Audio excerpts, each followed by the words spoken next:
Imagine this. Claire, a successful woman, opens her home to her struggling family, only to face the ultimate betrayal. Her sister Megan demands she leave, backed by their eerily silent parents. But it gets darker. Megan's stolen thousands, sabotaged Claire's career, and now plots to declare her insane. A mysterious letter from a dead uncle reveals a hidden inheritance and a chilling family secret. Watch Claire fight back in a tale of trust, shattered, and triumph reclaimed. My name is Claire Hensley, and up until 6 months ago, I thought I had it all figured out. At 34, I'd built a life most people only dream of, a thriving graphic design business, a sleek downtown condo I'd paid off early, and the kind of independence that comes from knowing you don't owe anyone a damn thing. I wasn't one of those women who needed a husband or kids to feel complete. My work, my clients, my little routines, they were enough. Or so I thought. Then came the call from my mom. It was late, past 10, and her voice trembled through the line. "Claire, honey, we're in trouble. Your dad's pension got cut, and the house, we're behind on the mortgage. We might lose it." She didn't ask outright, but I could hear the plea in her silence. My parents had always been proud, too proud to beg, but I wasn't about to let them drown. "Move in with me," I said before I could overthink it. "There's plenty of room." A week later, their boxes were stacked in my living room, and Dad was muttering about how he'd figure something out. Mom just hugged me, tears in her eyes, and said, "You're a good daughter, Claire." I shrugged it off. Family's family, right? Then Megan showed up. My younger sister, 30, freshly divorced, and a walking storm cloud. Her ex, Tom, had taken the house and the car, leaving her with nothing but a suitcase and a grudge. She didn't even ask. She just assumed my door was open. "You've got all this space," she said, flopping onto my couch like she owned it. "What's the point if you don't share it?" I bit my tongue. Megan had always been like that, entitled, sharp-edged, the kind of person who'd borrow your favorite sweater and return it stained. But she was my sister, and she was hurting. So I let her stay too. For a while it worked. I adjusted. My condo's 3 bedrooms became a makeshift commune mom and dad in the guest room, Megan on a pullout in my office. I didn't charge them rent. I didn't need to. My business was pulling in 6 figures, and I figured I'd carry them until they got back on their feet. I'd come home from client meetings to Mom's cooking, Dad's gruff thanks over dinner, and Megan's endless complaints about Tom. It wasn't perfect, but it was manageable. Until it wasn't. It started small. A missing credit card I swore I'd left on my dresser. A client emailing me about a weird call from someone claiming to represent my company. I brushed it off stress, I told myself. Running a business while playing landlord to your family will do that to you. But then came the night that cracked everything wide open. It was a Thursday, rainy and cold. I'd just finished a late call with a client in LA when Megan stormed into the kitchen, her face twisted with something I couldn't place. Anger, maybe, or desperation. Mom and Dad were there too, sitting at the table, avoiding my eyes. "We need to talk," Megan said, her voice clipped. "This isn't working." I frowned, setting my laptop down. "What isn't working?" "You. Here." She crossed her arms, her nails digging into her sleeves. "You're suffocating us, Claire. We can't breathe with you hovering all the time. I think you should move out." I laughed. I couldn't help it. It was absurd. "Move out? Of my own house?" "It's not just yours anymore," she snapped. "We live here too, and frankly, you're the one who doesn't fit." I looked at Mom and Dad, waiting for them to say something, anything. But Mom just stared at her hands, and Dad coughed into his fist, his face blank. The silence was deafening, and it hit me like a punch. They were on her side. "Megan," I said, keeping my voice steady, "I own this place. I pay the bills. You're here because I let you be. What are you even talking about?" She didn't flinch. "We deserve a fresh start. You've had everything handed to you, your business, your money. I've got nothing. Mom and Dad agree. It's only fair." "Fair?" I wanted to scream. I'd worked my ass off for every dime, every contract, every late night. They hadn't handed me anything. But before I could argue, Megan dropped the bomb. We've already talked to a lawyer. If you don't go willingly, we'll make it happen. I stood there, stunned, as the room spun around me. My own family, my sister, my parents, wanted me gone, from my own home. And they weren't just asking, they were threatening. That night, I locked my bedroom door for the first time in years. Sleep didn't come. Instead, I replayed every word, every glance, trying to understand how it had come to this. Betrayal doesn't hit you all at once. It creeps in, slow and cold, until you're shivering in its grip. But this was just the beginning. What I didn't know then was that Megan had already been digging a much deeper hole, one I'd have to claw my way out of. The next morning, I woke up with a headache and a pit in my stomach. My bedroom door was still locked, but I could hear them out there. Mom humming in the kitchen, Dad's heavy footsteps, Megan's voice barking something about coffee. It felt like a twisted version of normal, like they hadn't just tried to kick me out of my own life. I wanted to confront them, to demand answers, but I needed to think. If Megan was serious about a lawyer, I had to be smart, not emotional. I grabbed my laptop and started digging. First, I checked my bank accounts. I'd always been meticulous, separate accounts for personal and business. Passwords I changed every few months. But when I logged into my personal checking, my heart stopped. The balance was off, way off. I scrolled through the transactions. $5,000 to a random PayPal account, $200 at some boutique I'd never heard of, $10,000 transferred to a savings account I didn't recognize. Over 30 grand gone in the last 2 months. My hands shook as I cross-checked dates. Every withdrawal happened while I was at meetings or out of the house. Megan. It had to be her. She'd been in my office sleeping on that pull-out feet from my desk. I'd left my credit card there once, maybe twice, assuming it was safe. God, I'd been so naive. But how had she gotten my passwords? My cards? I pulled up my credit card statements, next more charges. Thousands more, racked up at stores, restaurants, even a spa. My spa day had been paying for Megan's facials. I wanted to storm out and scream at her, but something stopped me. If she was bold enough to steal from me and to convince our parents I should leave, she wasn't bluffing about that lawyer. I needed proof, something concrete before I made a move. So I kept quiet, acted like nothing was wrong. Over breakfast, I smiled through gritted teeth as Megan complained about her ex again. Mom patted her hand, and Dad avoided my gaze. It was suffocating, but I played along. That afternoon, I called my bank from a coffee shop downtown. The rep confirmed the transfers weren't glitches, they'd been authorized with my login. Someone had my credentials. I had them freeze everything, change the passwords, and flag the account for fraud.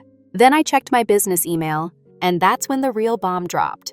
A client, Mark Hensley, no relation, a big account I'd landed last year, had forwarded me a message.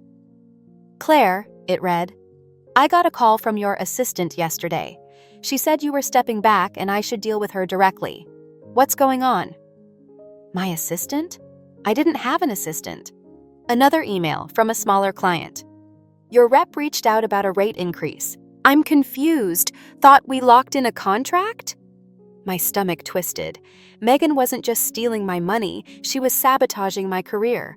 I spent the next 2 hours calling every client I could reach, smoothing things over, assuring them I was still in charge. Most bought it, but the damage was done. Whispers of instability could tank my reputation. By the time I hung up, I was seething. This wasn't just betrayal, it was war.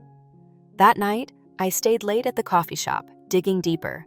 I found an old USB drive in my bag and plugged it in backups of my financial records from last year. Comparing them to now, I spotted more discrepancies. Invoices I hadn't sent, payments rerouted. Megan had been at this for months, maybe longer. But why? She'd always been jealous. I'd heard her snide comments about my perfect life, but this was calculated, ruthless.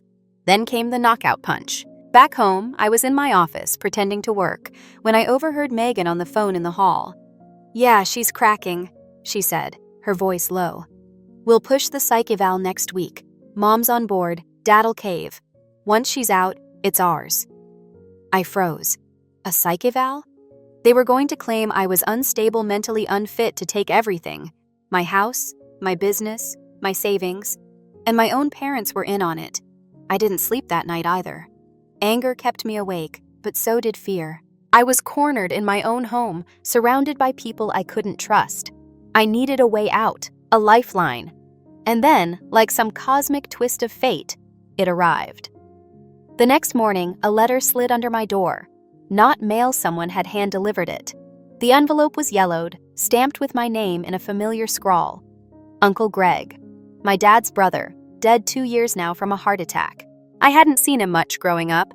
He'd been a recluse, lived upstate in a creaky old Victorian, but he'd always liked me, said I had grit. I tore it open, hands trembling. Claire, it read, if you're getting this, I'm gone, and you're probably in a mess. I've left you the house, my house. Papers are with my lawyer, Tompkins in Albany. Watch your back. Megan's got a mean streak. I saw it years ago.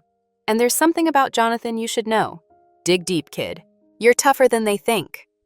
A key fell out, small and brass, taped to the page.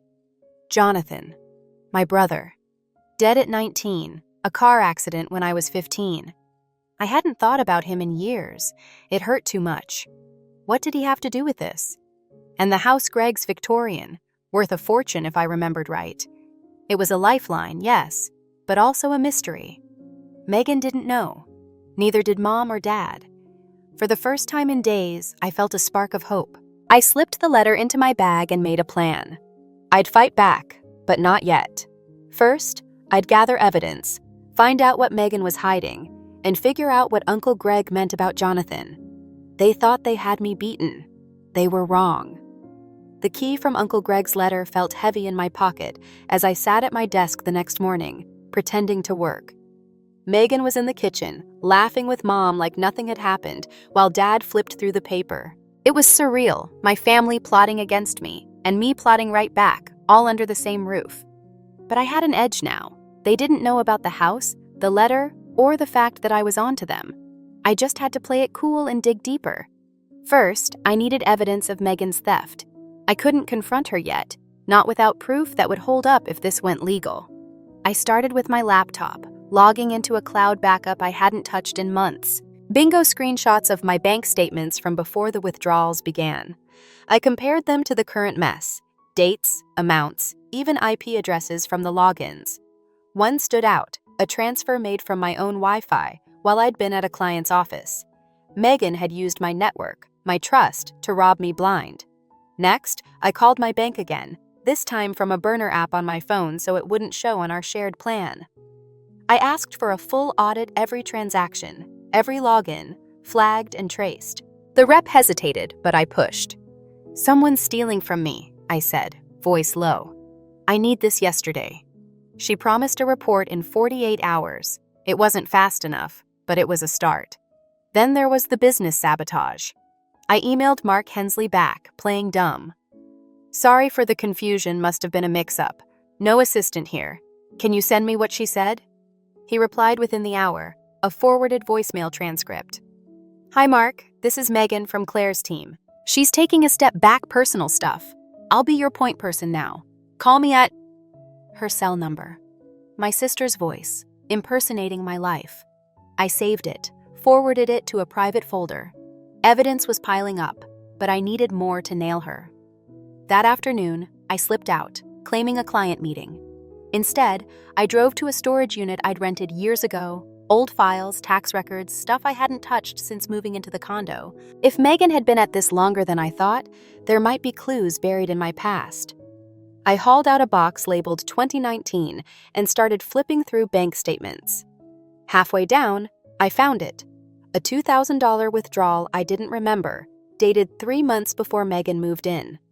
She'd had access to my spare key back then, helped me move, borrowed it once or twice. She'd been planning this for years, but Uncle Greg's letter gnawed at me. Something about Jonathan. My brother's death had always been a shadow in our family. Mom cried for months, Dad shut down, Megan barely mentioned him. A drunk driver, they'd said. Open and shut. I was 15, too young to question it. Now, I wasn't so sure. I dug through another box family stuff Mom had pawned off on me when they downsized. Photos, letters, Jonathan's old baseball glove. At the bottom, a faded police report. I skimmed it, heart pounding. Single vehicle crash, 1:47 a.m., Route 17. Jonathan Hensley, 19, deceased. Alcohol level, 0.09. No other occupants. Standard, tragic. But then a handwritten note in the margin, initialed by the officer. Passenger door ajar. Footprints in mud, size 7 women's. Unaccounted for. My breath caught. Jonathan hadn't been alone. Someone, a woman, had walked away. Why hadn't we been told? I sat back, mind racing. Megan was 17 then, wild, always sneaking out. She'd worn size 7 shoes, I remembered, because she'd stolen my boots once. Could she have been there? And if so, why hide it? Uncle Greg's words echoed. Megan's got a mean streak. I saw it years ago. Had he known something? Suspected her? I drove home, the report tucked in my bag, and called Tompkins, Greg's lawyer in Albany. He picked up on the third ring. Claire Hensley? Been expecting you. Greg left instructions, house is yours, deeds ready, said you might need it someday. I asked about Jonathan, but he clammed up. Greg never said much, just hinted at family trouble. Check the house. He left a box there, locked. Key fits it. I thanked him and hung up, resolve hardening. I'd go tomorrow. That night I overheard Megan again, whispering to Mom in the hall. She's slipping, I can tell. We'll call the doctor tomorrow, say she's paranoid, erratic. Once they sign off, the lawyer's ready. Mom murmured agreement and my blood ran cold. They were moving fast. A psych eval could ruin me, strip me of everything if they sold it right. I had to act faster. At dawn, I packed a bag, slipped Greg's key into my pocket, and left a note. Client emergency back in a few days. Let them think I was running. I drove north to Albany, the Victorian looming in my mind like a beacon. Whatever Greg had left me, answers, leverage, a way out. I'd find it. Megan thought she'd won. She had no idea what was coming. The drive to Albany took 3 hours, but it felt like minutes. My mind churned Megan's theft, the psych eval plot, that police report about Jonathan. The Victorian house was my last card to play, and I gripped Uncle Greg's key like it was a lifeline. By the time I pulled up, the sun was dipping low, casting long shadows over the place. It was bigger than I remembered, 3 stories of weathered gray brick, turrets jutting like teeth, windows dark and watchful. It looked abandoned, but the lawn was trimmed, the porch swept. Someone had kept it up. I climbed the steps, the key cold in my hand, and let myself in. The air inside was stale, thick with dust and memory. Furniture sat under sheets. A grandfather clock ticked faintly in the hall. It was eerie, but not empty. Greg's presence lingered, like he'd just stepped out. I locked the door behind me and started searching. Tompkins had said something about a locked box. If it held answers, I'd tear this place apart to find it. The first floor yielded nothing: living room, kitchen, a study with books molding on the shelves. Upstairs, the bedrooms were bare except for a few photos. Me at 10, grinning with Greg at a fair, Jonathan tossing a baseball, Megan sulking in the background. I lingered on Jonathan's picture, that knot in my chest tightening. What had Greg known? In the attic, I hit gold. Amid stacks of old trunks and cobwebs, I found it, a metal lockbox, rusted but solid, tucked under a loose floorboard. The key fit perfectly, and the lid creaked open. Inside, a stack of letters, a journal, and a grainy Polaroid. My hands shook as I pulled out the photo. Jonathan, laughing in a car, Megan beside him, her face half lit by a street lamp. The timestamp, the night he died. I opened the journal next. Greg's handwriting filled the pages, jagged and urgent. March 12, 2005, one entry read. Saw Megan sneaking out again. Followed her, met Jonathan at the bar. They argued, loud. She stormed off. He chased. Next day, he's dead. Cops say accident, but I don't buy it. She was there. Saw her shoes by the wreck before they towed it. Size 7. Never told Claire's parents, too broken already. Megan's dangerous. If she turns on Claire, this is proof. My stomach lurched.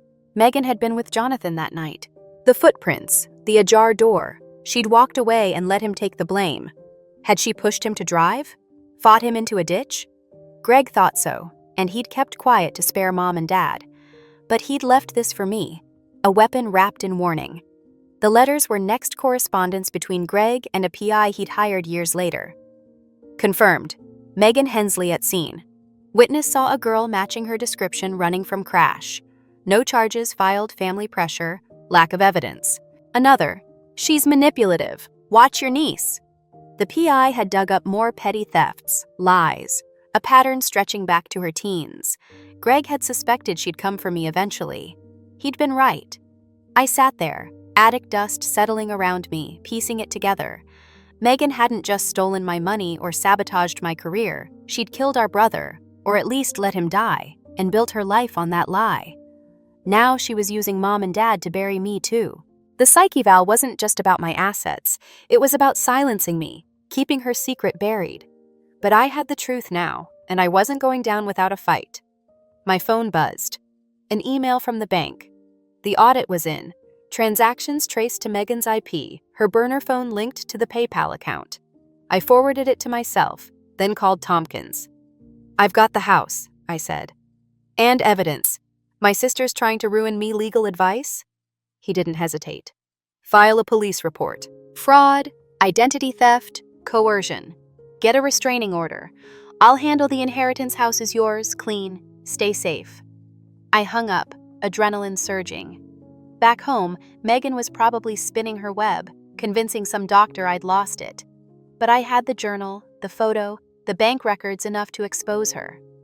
I drove to the Albany PD that night, filed the report, and handed over copies of everything. The officer, a tired guy named Ruiz, raised an eyebrow. "This is heavy. Crash is old, but fraud's fresh. We'll investigate. Might pull her in soon. Lay low."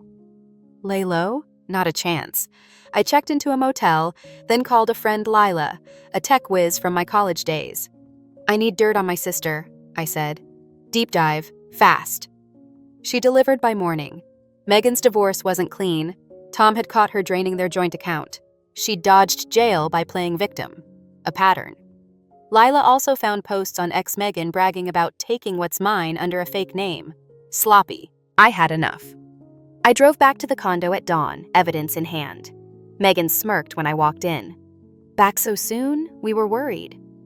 Mom hovered, nervous. Dad looked away. "Cut the act," I said, voice steel. "I know everything, Jonathan. The money, the calls to my clients. Police have it all. You're done." Her face drained of color. "You're delusional," she spat, but her eyes flickered. Mom gasped. "Claire, what?" I cut her off, tossing the Polaroid on the table. "Ask her. She was there when he died. She let him crash." Silence. Dad stared at the photo, then at Megan. "Is this true?" he whispered. She bolted for the door. I didn't stop her. She wouldn't get far. Megan didn't make it 10 steps before the police pulled up. I'd called Ruiz from the motel, tipped him off that she might run. 2 squad cars boxed her in, lights flashing, as she screamed about lies and setup. I watched from the doorway, the Polaroid still on the table behind me, Mom sobbing into her hands, Dad frozen like a statue. "Megan Hensley," an officer barked. "You're under arrest for fraud, identity theft, and suspicion of evidence tampering. You have the right to remain silent." Her curses echoed as they cuffed her and shoved her into the back seat. For the first time in weeks, I breathed. Inside, the air was thick with shock. Mom grabbed my arm, tears streaming. "Claire, how could you? She's your sister." I pulled away, cold. "She stole from me, sabotaged me, and look at that photo, Mom. She was there when Jonathan died. Ask her why she ran." Dad picked up the picture, hands trembling, and his voice cracked. "Megan said she was home that night. Said she didn't know." He trailed off, staring at Mom. "Did you know?" Mom shook her head, but her eyes darted away. "We didn't. Greg mentioned something once, years ago, but we thought he was drunk, paranoid. We never asked." That hit harder than Megan's betrayal. They'd suspected, buried it, and now they'd backed her against me. I grabbed Greg's journal from my bag and slammed it down. "Read it," he knew, "and you let her turn on me anyway." Dad flipped through the pages, face crumpling. Mom just cried harder. "We were desperate," she whispered. "She said you were unstable, that we'd lose everything if we didn't." I cut her off. "You chose her lies over me. Get out, both of you, now." They didn't argue, packed their bags in silence, and left, heads bowed. I didn't watch them go. The condo felt empty, but it was mine again. The next week was a blur. Ruiz called Megan had confessed to the fraud, claiming stress from her divorce. The crash was trickier. Too much time had passed for a murder charge, but they reopened the case. The PI's letters and Greg's journal gave them enough to question her hard. She cracked, admitted she'd been in the car, said Jonathan was out of control, and she'd bailed before he swerved. No proof she'd caused it, but the lie unraveled her. Tom, her ex, came forward too. Testified she'd threatened him into silence about her theft. The judge denied bail. She'd face years, maybe decades. My parents tried calling. I didn't answer. Lila dug up more texts from Mom to Megan about the psych eval, Dad agreeing to play along. They weren't masterminds, just weak, complicit. Their reputations tanked small-town gossip spread fast, and helping frame your own daughter doesn't win friends. I sold the condo, couldn't stand its ghosts, and moved into Greg's Victorian full-time. The house needed work-leaky roof, warped floors, but it had bones, history. I saw what Greg meant, a fresh start. I cashed out my savings, hired contractors, and turned it into something new. By fall, the Victorian reopened as Hensley Haven, a community space with studios for local artists, a cafe, a garden out back. My design business rebounded. Clients loved the story of my comeback. I framed Jonathan's baseball glove in the lobby, a quiet tribute. One night, sipping coffee on the porch, I got a letter, no return address. Mom's handwriting. "We're sorry. We were wrong. Please talk to us." I set it down, stared at the stars. They'd lost 2 kids now, Jonathan to a crash, me to their choices. I didn't hate them, but I didn't need them either. I'd rebuilt from the ashes they'd left, stronger, free. The haven thrived. Megan's trial loomed. I'd testify, close that chapter. People asked how I did it, faced betrayal, fought back, won. I'd shrug. "Family can break you," I'd say, "but it doesn't define you." They'd nod, thoughtful, and I'd turn back to my work, the Victorian humming around me. Greg was right. I was tougher than they thought. And this was my legacy.